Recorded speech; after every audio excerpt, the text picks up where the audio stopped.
Last time on Twan Dixon's From a Therapist's Perspective. I don't care. It's like if she don't care, why are we doing this? It is evident that Jada still values family. But I just think you should be more independent. I want them to like see me more. If you really want your mom there, it's okay to say, you know what, that really did bother me. My mom never showed up for any of my games. Now that the foundation has been laid, then you all start building, reconnecting, and whatever it takes, I'm gonna do it. The one hurt that stood out to me the most, she immediately laid hands on me and started praying the homosexual demon out of me. I still suffer from those same headaches. So many men of the LGBTQ community that have approached me, bro, secretly. He never puts me in a space where I'm uncomfortable or where I'm made to feel less than. I remember working at a certain agency, they literally have their clients in an old school building. I want to establish a home where people who are in recovery can, reside at, and we do this by October of this year. Because like I said, I want to save people. And then we are working on my next house. Everywhere I go, everything is good. Everybody knows I got the baddest. Am I that therapist? Yes. Book an appointment. I'll talk to you later. Twan Dixon, From a Therapist's Perspective.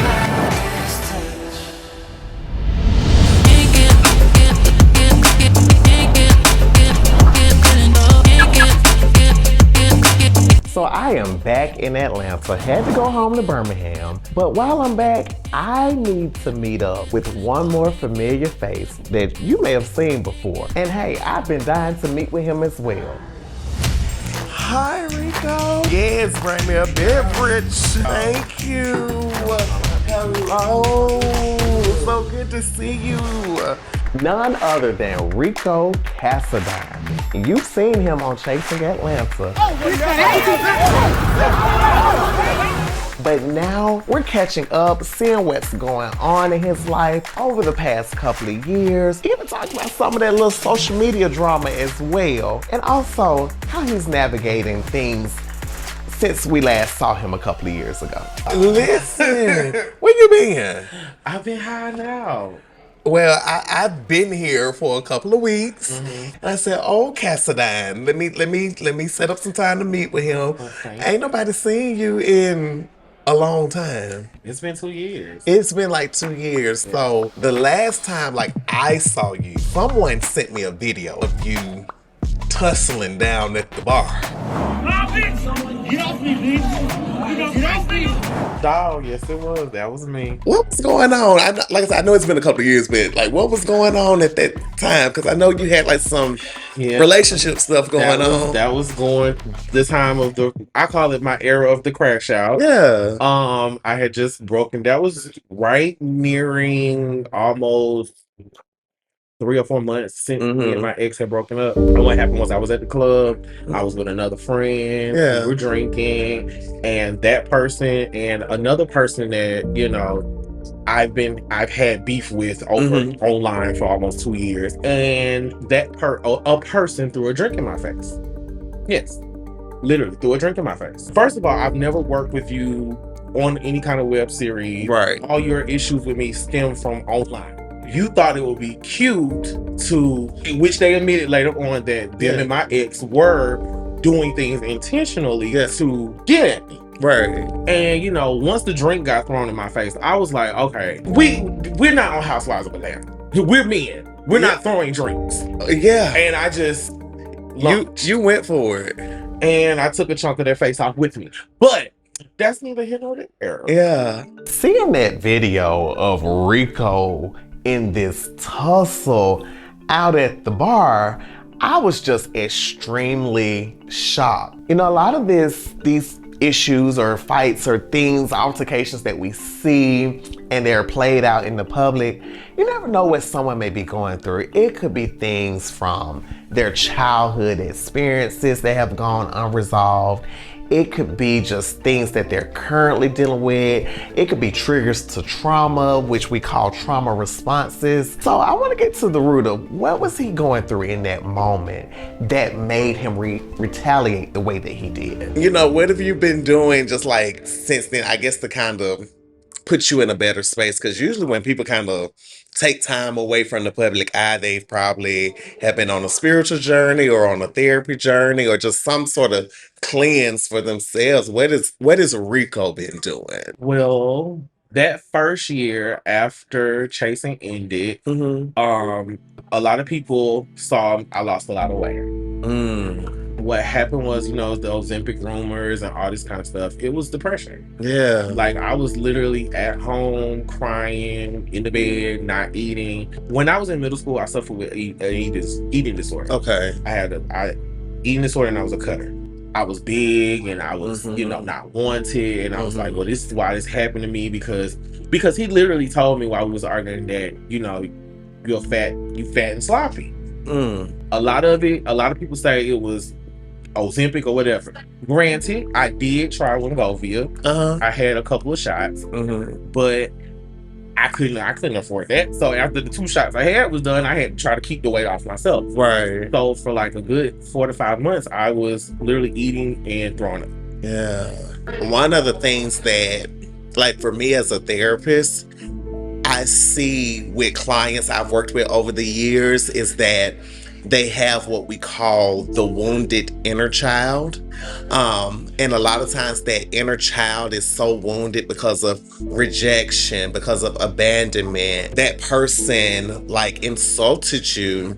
It took you back to that child who's like, you know what? I got to defend myself.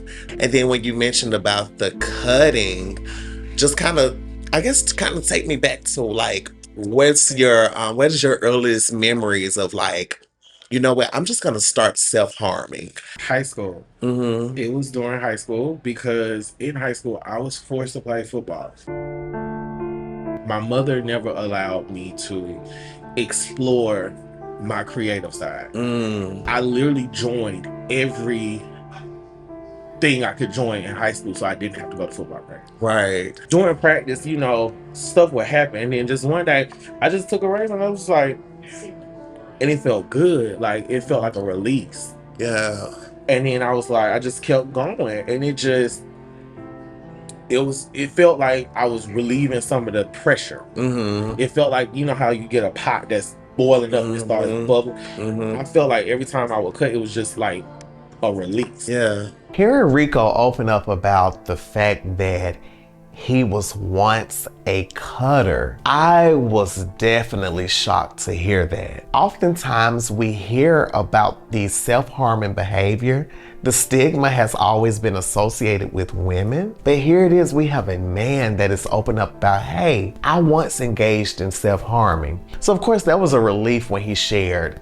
He doesn't engage, but the scar is a reminder of what his life once was. Even with you identifying and sharing like the reasons that got you into the cutting, for you, how are you feeling today? You don't cut anymore, do you? No. Okay. Like literally since adulthood, my relationships with my parents and my especially my mom and my dad have been a lot better. Right. My parents had me in their 30s. Oh wow. My mom is almost 80 something years Yeah, old. she's older. Okay. I don't get to have some of the relationships that I see some of my friends have with their parents because their parents are not as far up. Yeah.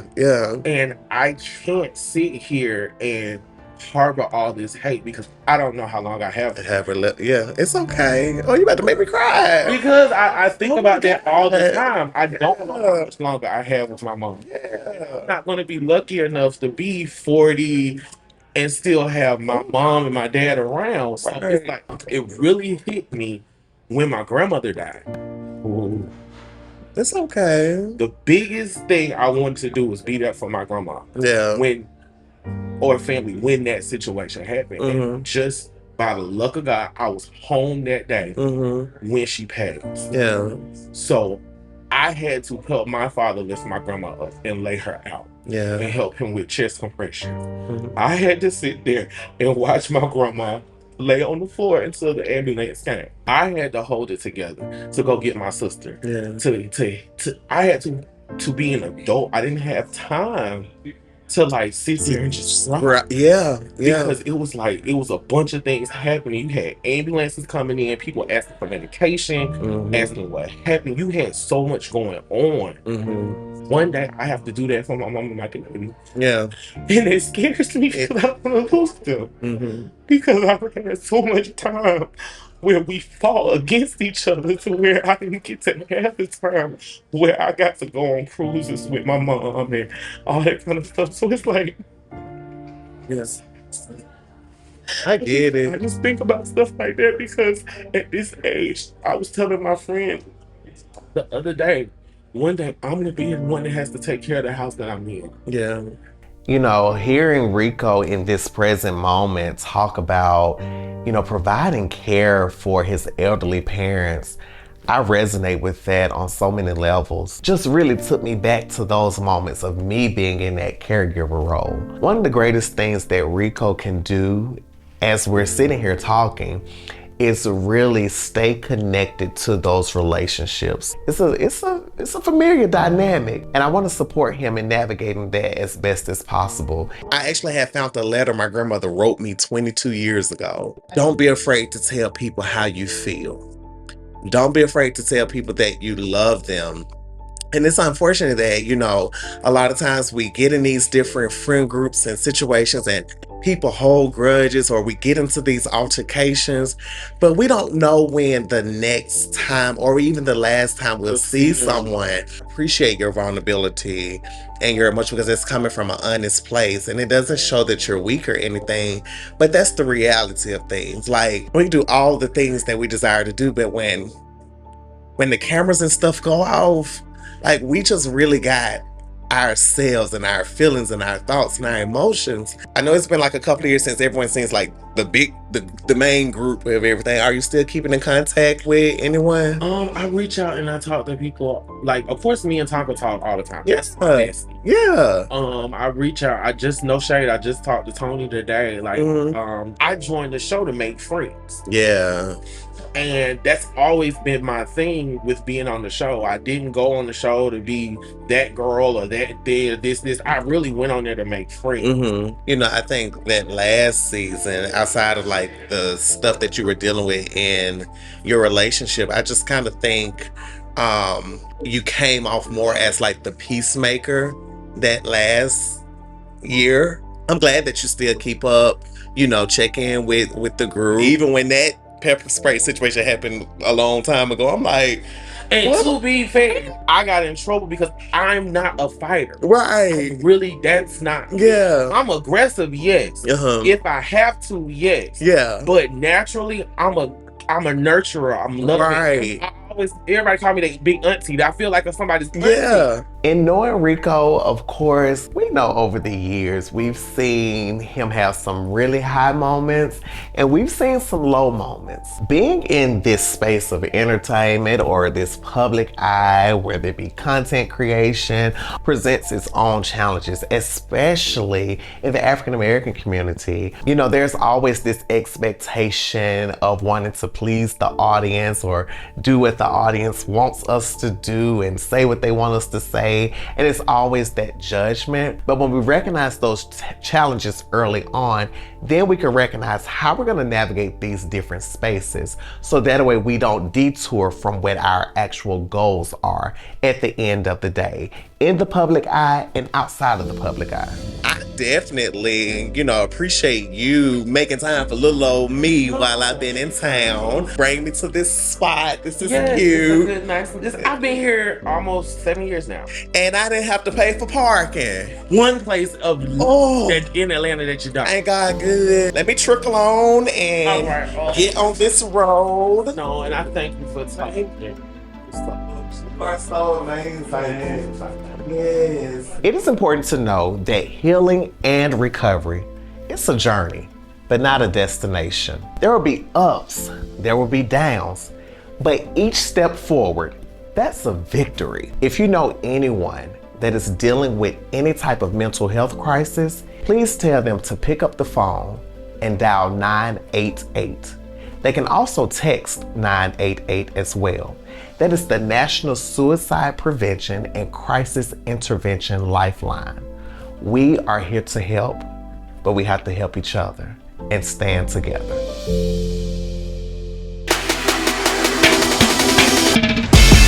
I said I'm matching, yeah. The way you pump on the bumper, yo. It be not something, no.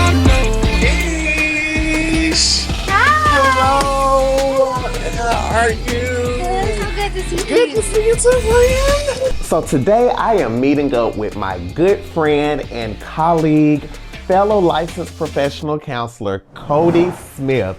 This is my girl here. Now, we went to rival high schools, but I forgive her for that. I need to catch up with her, see how life is going with her since navigating her divorce, moving into her new home, and just preparing for life, jumping back into things as a newly single woman. Deesh. Yes. How are you, friend? I'm doing good. Okay, what's been going on? Everything. I just moved back into my childhood home. The housewarming. The housewarming. Are you coming? I plan on coming. I need to take a nap first. I need a nap. I'm tired. Honey, you got a lot to do. I do got a lot to do, but I saw the link, and so I haven't got you a gift yet, but I'm gonna get you a gift. Okay. I will have it sent to your house. It's gonna be a nice gift. So, It is. how are you doing with that? I mean, you went from like your married home to now your childhood home. How you doing? It's been a major transition. Okay. It's been a little difficult. Okay. I am getting in a place where I'm more happy now. Right. I'm Right. finding peace, Mm-hmm. learning myself, and not ignoring my feelings. Right. Because, Yeah. you know, for the type of work that you and I do as therapists, looking back at everything, like you went through a terrible time. Yes, I did. I went through a terrible time. I was blindsided by him conceiving a child outside of our marriage.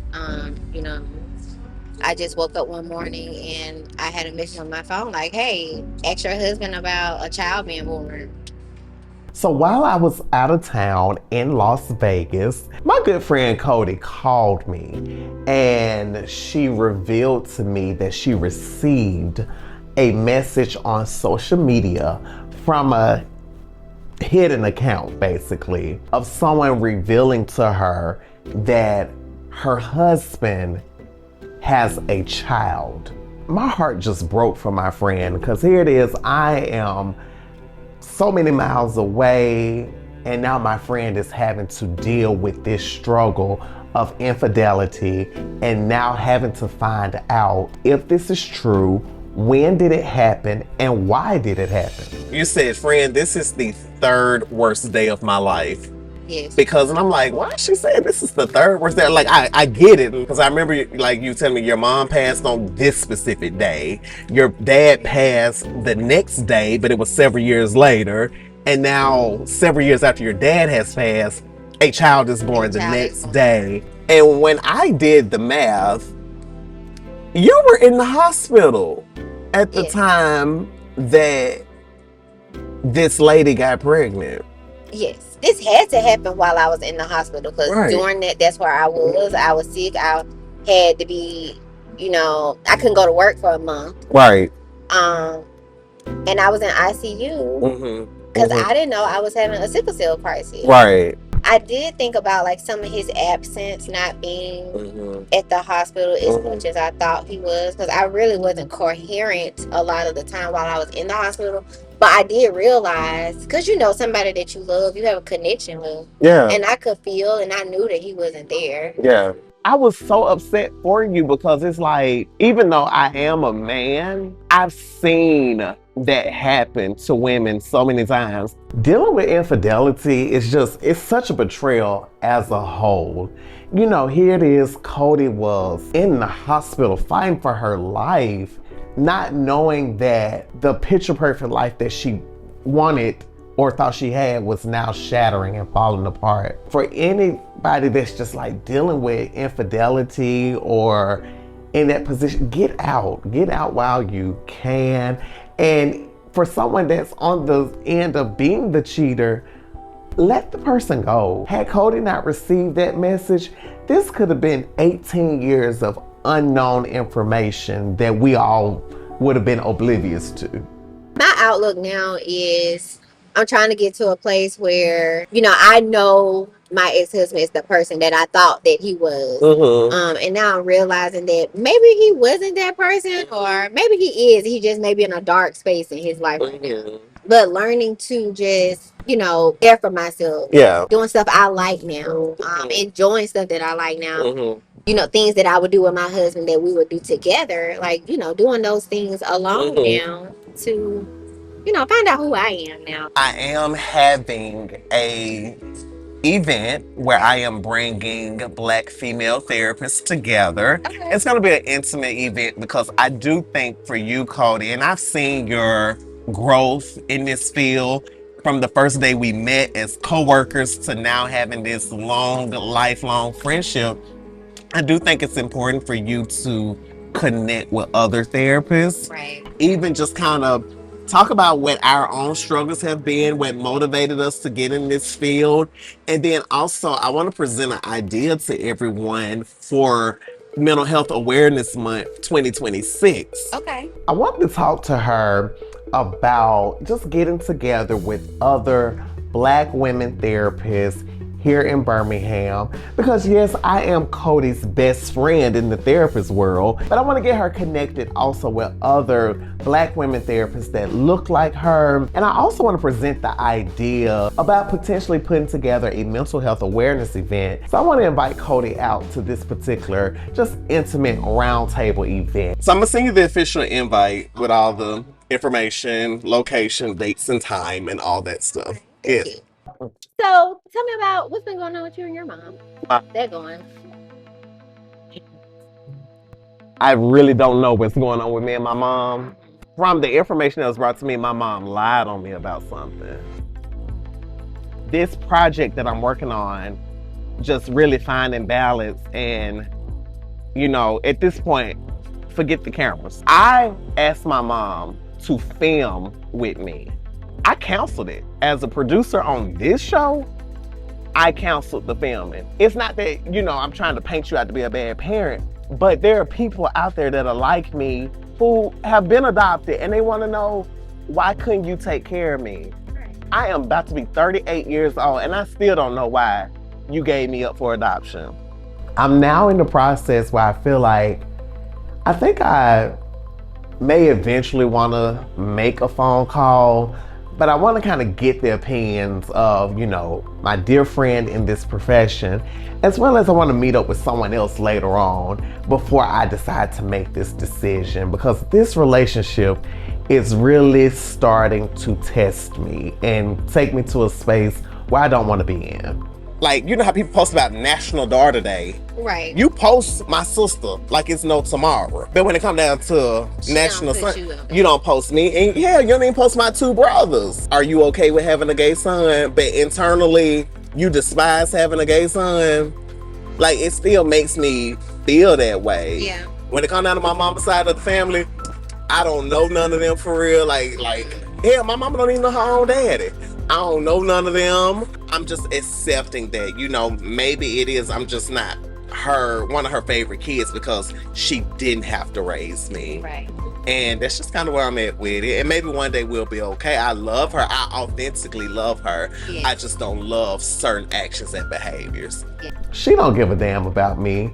As long as I'm not bothering her for anything, then it's like, oh, he's all right. He's doing whatever he wants to do. And sometimes I just need that acknowledgement from her as well. All right, Deesh, I'm gone. Give me a hug. I will. Drive safe. I will, darling. Have a good one. Yo, what it is, what it do? Man, that girl Nina Chanel just dropped her brand new single, On Me. Man, on all streaming platforms, coming off a brand new EP called Blue Match. So make sure you check it out and make sure you tell everybody you know, your mama, your kids, the rats, the cats, and the dogs. Man, hey, On Me, Nina Chanel, out right now.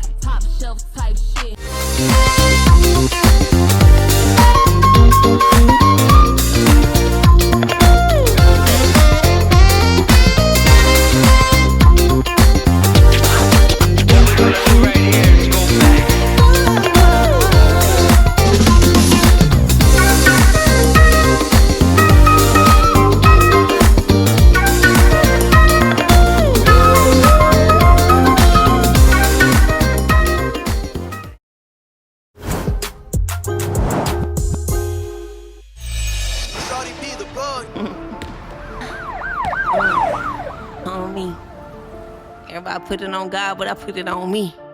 I deliver. Big face. Homie, yeah. I ain't giving what I'm giving, bitches tripping. Homie, they can mimic, but the difference in the image. Homie, cocoa buttered up, chocolate and dripping. Homie, I got money, cup of honey, so you know it's on me. Hype it up, I'ma turn my niggas up. Homie, bottles clutch, and you know they in the cut. Homie, hype it up, I'ma turn my niggas up. Homie, yeah, they flocking cause they notice that it's us. Homie, top floors, top shelf type shit. If I hit the score, I'ma melt my wrist. I didn't empty bags, taking hella five risks. It don't pay off, then I'm gonna be a hella five bitch, homie. Alright. So today, I am meeting up with my good friend, Nina Chanel. Nina is one of the hottest female MCs here in the city of Birmingham.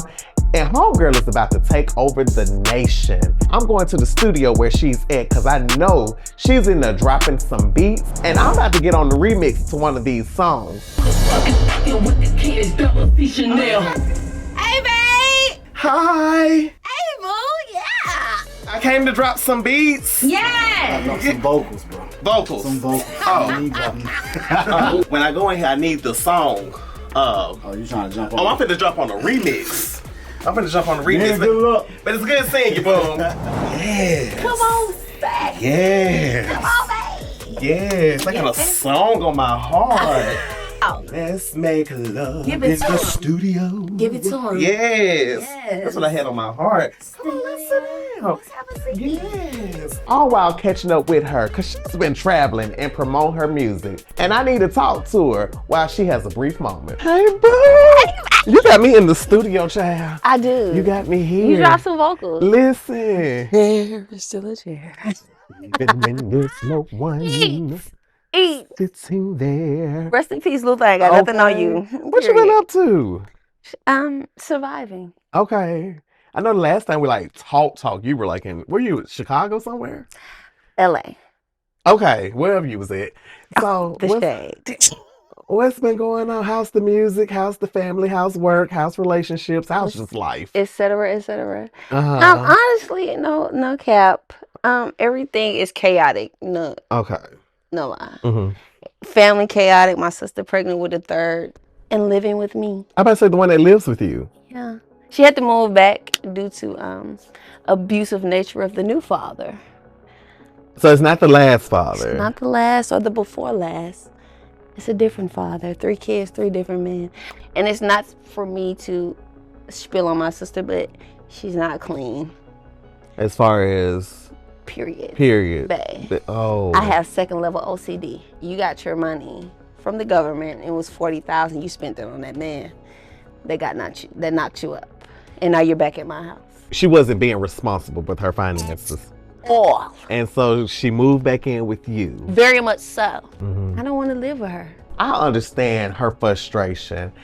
Her sister lives with her. She's trying to provide for everyone in the household. But she's frustrated with hey, this is our home. We need to keep our home clean. We need to be responsible. So I'm gonna see if I can help her just find an outlet to just somewhat work on repairing that relationship in a healthy space. So for you, what are you doing for you in those moments of acting like it doesn't exist? I've created peripheral vision. Okay. I walk past it when I'm not in the mood.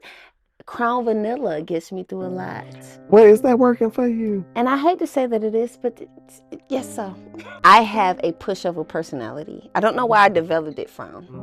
But sober, I will just take stuff and push it down. But drunk me, let your ass have it. I'm not gonna hold you. Okay, so sister issue, which that's gonna need some work. You mentioned that you terminated a manager. Was this manager at the event last summer? I don't like to expose people necessarily, but you were there. Yes, they were there. Yeah, I was there. And one of the things he said to me haunts me to this day, honestly. What happened? And it wasn't something. Well, he did say something, but he passed a message on from someone who wasn't this complex and said I had to suck dick to make it. I have to suck dick to make it. And I felt like you're not protecting me. because I should have never heard that. So when you're telling me I have to suck dick, and I become a silly person, I become a fucking goofball. And when that was told to me, I laughed and said, well, what a dick at? To divert from losing control of myself. Yeah. So I'm pushing things down. But the drunk Crown Vanilla Nina will say, fuck you and whoever told you that. Hearing Nina open up about being connected with someone in management that basically told her she would have to perform sexual acts basically in order to get to the next level was very disheartening. And honestly, it took me back to my own sexual abuse as well. I was someone that my neighbor was sexually abusing me at a very early age. So to hear her talk about this, I'm like, wow, like this abuse is just non-stop and it's just so apparent in this industry. One thing I never want Nina to do is feel like she has to subject herself to being overly sexualized because she's a beautiful woman. It makes me just want to protect her even more. But Nina's smart. I know she's not going to give into those different temptations. Of course, never subject yourself to something that you're not comfortable doing or that goes against your values, that goes against the standards that you've set for yourself. Don't ever invalidate yourself to that degree, ever. Outside of how you responded, like, how did you process and deal with that? I didn't. Wow. I went to Boom and I told him what was said and he was like, maybe it was a joke. I said, nobody laughed. Yeah, that's not funny. It's not funny. And he was protecting him while trying to minimize the situation. But I'm like, as a woman, I'm not the particular that they allow in. I'm chocolate. I have natural hair. So I'm already fighting these demons. And you adding on extra. And then you put me in the space of this person who said this. And they don't even have the balls to say it to my face. One of the things that we see in life, it becomes very easy to minimize things as if those things did not happen. But the reality is, like, yes, these things do happen. Yeah. And we can't be in denial about what the truth is. That's why I be, texting you to check in with you, because even I saw like you had posted something on social media a few weeks ago, like just giving up. And I'm like, what is going on? And I wanted to that's why I text you just to let you know, hey, I see you. Coming here to the studio today, I wanted to be in a space where Nina felt the most comfortable, where I know she was gonna open up a lot. One of the things that people should understand is, listen, keep your boundaries. Know your limitations, know when to say no, and that it is okay that you do not have to give in to any offer that causes you to subject yourself to something that's not beneficial to you. You're your number one priority. You come first, and everything concerning you matters the most. I know that this studio, this is her safe haven. That's one thing about being a therapist. You always want to meet your clients where they at. What makes them feel comfortable? What makes them feel the most safest? Where they can open up and be their authentic selves. Where they can open up and be their authentic selves at all times. So coming here in the studio, I know Nina was gonna give it to me, and I knew it was the right setting for her. Now, I need to see if my girl gonna let me drop some beats. Since I'm in the studio, I have a song on my heart, and I need to sing it. Honestly, I really appreciate you inviting me here today, because this is important. I'm just glad that I got to lay eyes on you today, because you are phenomenal, and you need to remember that and embody that in your music. And whatever I can help you with. These niggas. Well, how your boyfriend doing? These niggas. Cool. Your significant other. How's the that? beat is good. Everything else is stressful. What about? Okay, so the sex is good. That's always a plus. I literally choose life over death when giving out the. But it's just is it appreciated? Well, honey, you make sure you call me. I need to drop a little vocal really quickly. Yeah, a cherry, still a cherry. Just losing the wrong for that money now. Production.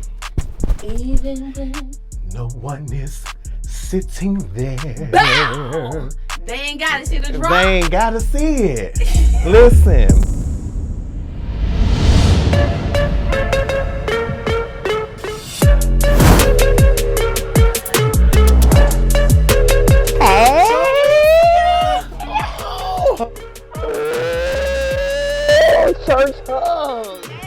I am meeting up with one of my dearest and most important people in my life, my cousin Jodi. My cousin Jodi and I, we go way back to birth. Her dad and my grandmother who raised me are siblings. Child, this family dynamic is something serious. So Jodi and I, we're gonna meet up at one of my classmates' restaurant. Do not disturb. And trust me, we did not want to be disturbed during this time. So what's been going on? Nothing, just work. Mainly work. We talk all the time, but I guess my thing is, why has it been so long? Like it's been like 3 years. Busy, plus I've been in hermit mode. What's going on? It was necessary for the elevation. How's everything going with your side of the family? Even though that's still my side of the family, but your side of the family. I'm back in therapy. For them? Therapy's helping me with them. It's definitely helping. I do know 2 of your siblings. I guess they have an issue with me because we haven't spoken. Okay. And I guess like when you set boundaries, it makes them not want to, like when stuff don't go their way, it makes them feel like, okay, well, I ain't fucking with him. I told Jodi that one of her siblings asked a favor of me, and I said no. My no caused me to get removed off of social media. I don't like when people delete me out their friends. I want to be your friend on social media. So it created a lot of distance between myself and other cousins. They're not talking to me. I don't even think they give a damn if I'm still alive or not. But hey, I'm still here. How would you feel if you had a sibling that said you're not even alive? Okay. Yeah. Your sibling that did say that you are not alive said it to me. And I almost had a car accident because they said to me on that phone, that bitch is dead to me. And I was like, that is real fucked up for you to say, because I have issues. I feel like I had issues with my siblings on both sides. Like, all of y'all got the same mama. Technically, the same daddy. Yeah. I got siblings on both sides. That shit is so fucking confusing. Every single one of my biological siblings, I'm honestly jealous of them. I'm honestly jealous of them. When it comes down to my mom's kids, she ride or die for them. My 2 brothers and my sister, she ride or die for them. Like, no lie. And it makes me jealous. When I was going through a hard time in life and I reached out to my mom, she basically wouldn't open her door for me. So I don't think I ever had told you, there was a time in 2018 when my life was like going downhill and I couldn't pay my bills. I remember I called my mom and I asked her, like, can I just come over and take a bath and just like get on the internet and apply for some jobs, right? Yeah. And I was met with excuses. So I literally called my manager at my part-time job and I said, hey, I don't need to stay at the hotel. I just need to come up there at least for 3 days. I've never told like any friends in the community, no family. Like, you the first family member I ever told this to. But I just did what I had to do. I'm shocked and appalled. Like, why would you not tell me? But like, I know like when it comes down to my siblings, my mama would have been doors open. Come over here, sleep, do whatever. Being able to open up to her about just some of the different struggles and challenges I've gone through over the years in family, it's actually freeing for me in this moment. My own mom, she wouldn't even give me the space to even just come wash my body. It was like I was non-existent to her. And I've always been the one doing all the forgiving and giving extra chances. So that's shocking to me, but at the same time, I'm just gonna be honest with you. So when do you plan on having a conversation that you need to have? Like you gotta, at some point it's gonna happen. I do wanna have it because like I be inviting my, like, you know, I have alumni week every year and she comes out there, but I don't wanna just have a mama that, we just have a good social relationship. Like I wanna have a mother, you get what I'm saying? Because with my grandmama being gone, that's 9 years and I'm still dealing with that. Oh. Yeah. Oh God. Don't be crying. I told you to not cry. I watched her take her last breath, and so it's like I don't have nobody to call and tell the good stuff to. Cause you're a school teacher. Yeah. I'm a therapist. But we bounce off of each other. Like, what advice would you give me? First of all, we know how to pray. Yeah. So you're gonna have to keep praying. Mm-hmm. That's number one. Mm-hmm. But take the time that you need the way that you need it. Mm-hmm. Just because these people older than us that's in our family doesn't mean that they have or they're more equipped with what it takes to move this family forward. It's gonna take us continue to do what we do, being the examples that we are, to change the narrative and break the generational curses, or else we still gonna only be seeing each other at funerals. In our family, our dynamic has always been, we see each other at funerals. That is the definition of our family reunions. All it takes is for someone to pass away, and that's when we get together. And it's kind of unfortunate for us that that's the only time that we've gotten together. And it's unfortunate that that's been the tradition in our family. With my mom, I do want to fix it. But I need to fix, I would like, I'm not gonna say I need to, because I don't want everything to just be solely on me. Yeah. I would love to fix it in the right time. Mm-hmm. And I would love to not be jealous of my siblings, because I don't know how they feel about me, because we don't have a family text. We just don't talk. We are going to do it. We're gonna do it. It's time to lock in and focus. Yes. That's really all it is. I want to try something. I think I'm gonna go ahead and at least try to make that phone call just to talk to my mom. I want to honestly learn more about, what was that decision like for her, to allow my grandmother to adopt me. What was she going through at that time? And maybe hearing her story can help someone else that's in a similar situation or in a relatable place in this moment. So I think I'm gonna eventually make a call here soon. And so I gotta go. Oh yeah, definitely. And you pay for it? Okay. And I got you on the next round. Okay. All right.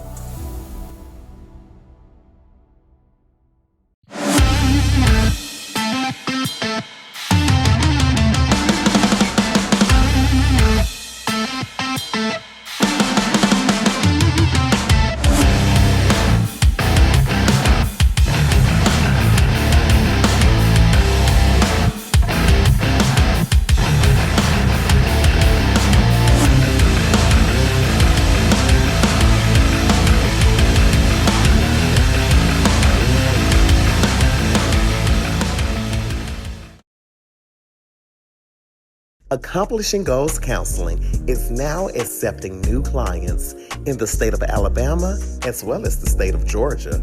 If you're experiencing depression, anxiety, or just simply need a non-biased outlet, then contact Twan Dixon at 1-800-916-3713 and schedule a free consultation appointment. I'll talk to you soon.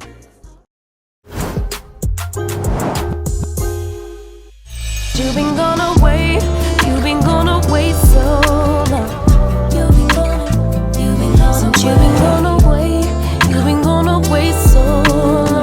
At this time in my life, I feel as though it's time for me to make this phone call to my mom. We probably just need to hear each other's voice, hear each other breathe, and just really reassure each other and just start our healing process together. Because it's gonna be a great journey. I really feel it.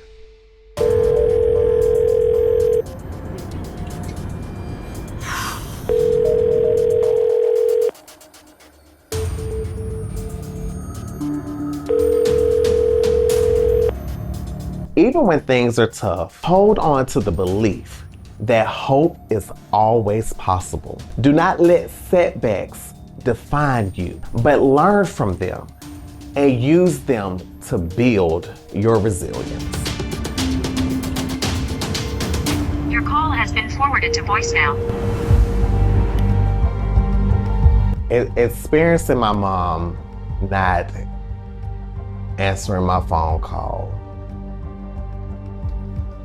I am hurt. I am embarrassed. I feel like I set the bar too high. Every time I feel like we're taking some steps forward, we just keep crawling backwards.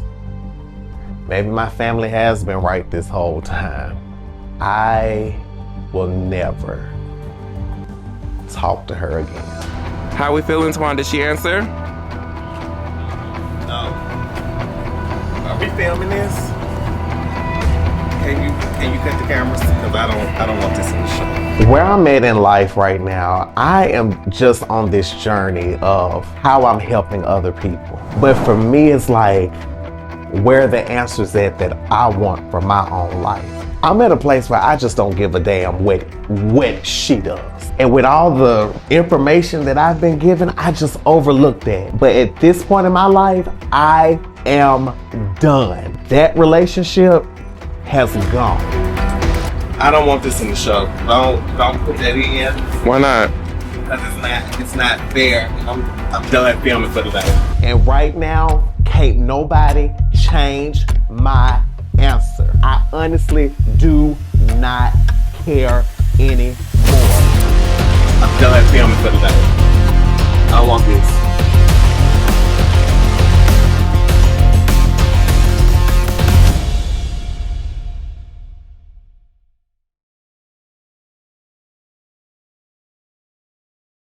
On the season finale of Twan Dixon from a therapist's perspective. One of my desires in life is to open up like a recovery home. How we go from shooting to now you talking about you cooking and you living this different life now. I don't know if it's this avoided type of thing that's going on, but she didn't answer. I wanted to have this small, intimate event just with Black women therapists.